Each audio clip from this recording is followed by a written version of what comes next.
Here are the top 10 React hook libraries worth checking out. Especially with how popular hooks are these days, having a look at this can give you inspiration to build your own as well.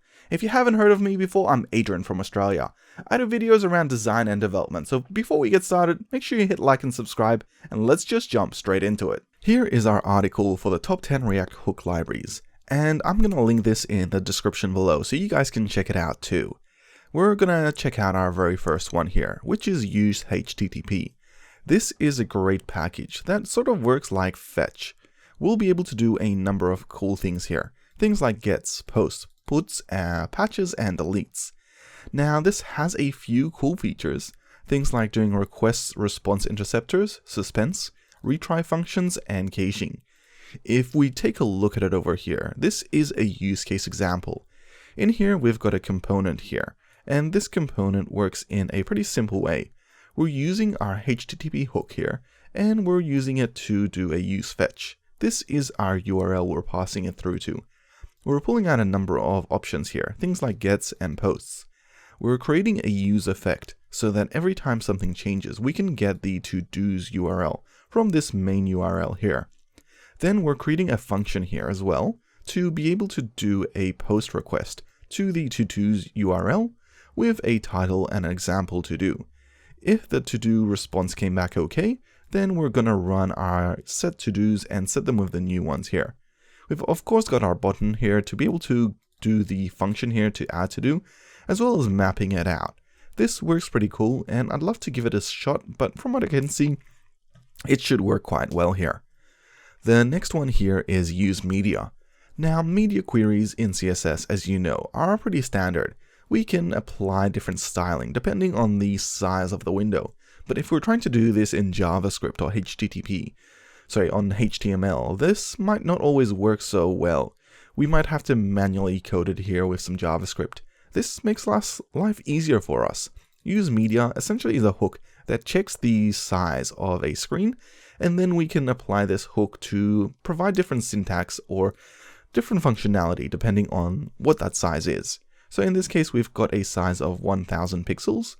If we're larger than that, it shows up as widescreen. Otherwise here it shows up as narrow screen. Pretty simple hook. Our next one here is called Constate. This hook here is a little bit different. What we allow to do is combine the state of our React application with context. This allows us to pass in the state to different components nice and easily. Here, let's take a look at this use case where we've got our Constate. For this example, we can see that we're calling it over here, where we're creating a counter provider and use counter context. We're adding this to our application, and that way our two components here for count and button, they're both able to pull out the increment and the count from the context provider here. This is another cool example of combining multiple things from React in a way that's easy through hooks.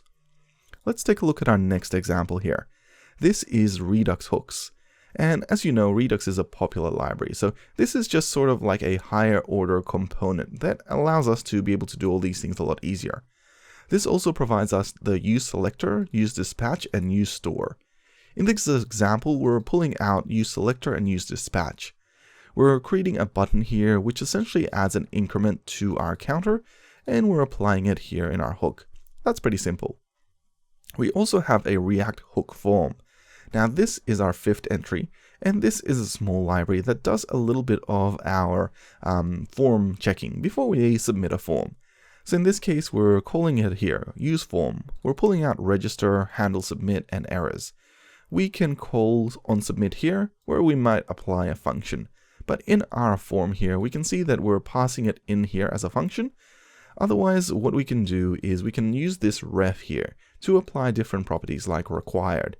That way, for example, if we're missing the last name, we can throw an error and say what that error is. This will apply easily for forms, and it's nice and simple and a small library to be able to check out. Our next one here is useDebounce.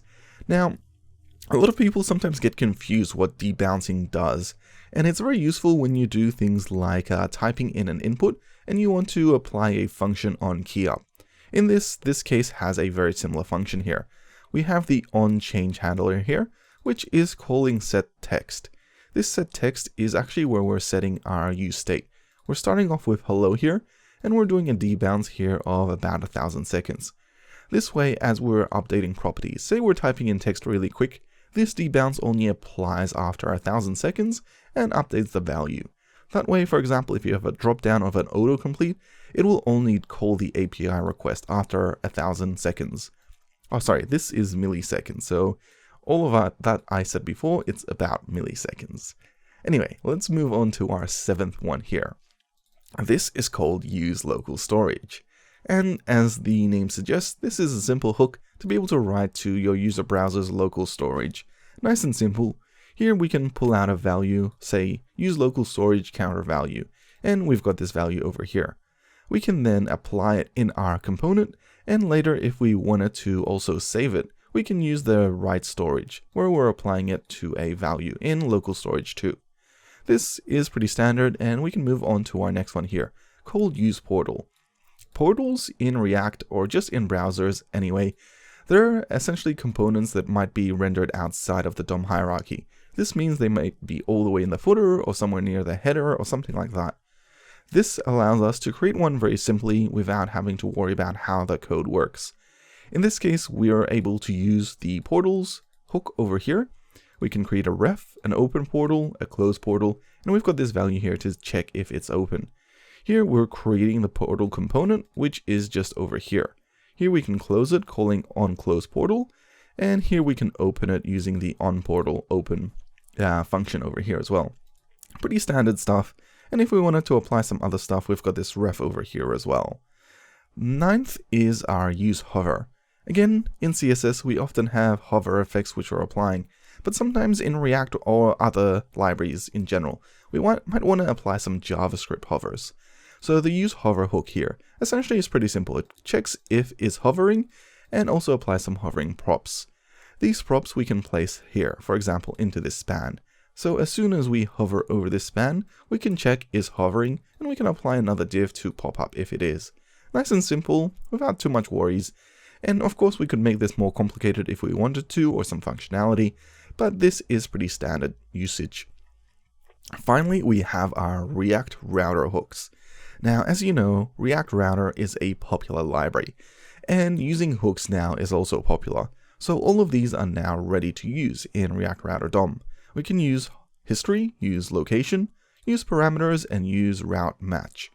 In this use case, we have an example of how that all works.